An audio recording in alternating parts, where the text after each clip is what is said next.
Hi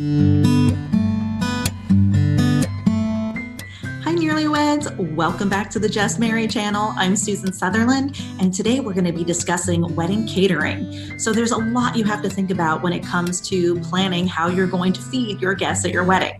It's certainly one of the more expensive things you're going to undertake, and there are so many options out there. So by the time this video is over, you're going to know a little bit more about how to manage those expenses and how to talk to your caterer to make sure you get the very most for your money. But before we do that, have you subscribed to our channel yet? If not, please be sure to subscribe below. Also hit the little bell and you'll be notified every time we publish a new video, which is every Wednesday. So now let's dive in. We're doing something a little bit different today because I'm going to be interviewing a friend of mine who's a wedding planner in North Carolina. Her name is Jennifer Lloyd Ball with Not Your Average Events. And she recently had some things come up with some of her clients that have really emphasized to her the importance of communication with your caterer. So without further ado, here's Jennifer. The biggest thing to consider is what kind of meal you want to serve on wedding day.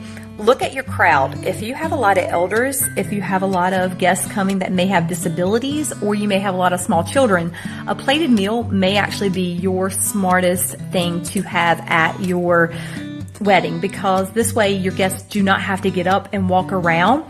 If you have a younger, hipper crowd, you may want to do action stations because people can move around the room free-flowing and go from station to station. Whereas a buffet, if you have a large crowd, you can set up two different buffets each side of the room and literally get 4 lines of people going down there at one time, and you can get through more tables faster. So really talk to your catering team to see what type of meal is best for your audience. So look at your guest list, make really good notes, and then talk to your caterer about what kind of service you should provide for your wedding day to make it smooth for everyone.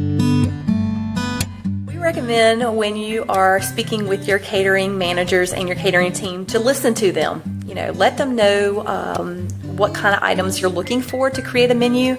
Let them create a menu for what's in season, what their specialties are, and then look at that menu and see if it's within the budget you're looking for, or see where areas they can cut to get it down to the number you're more comfortable in paying.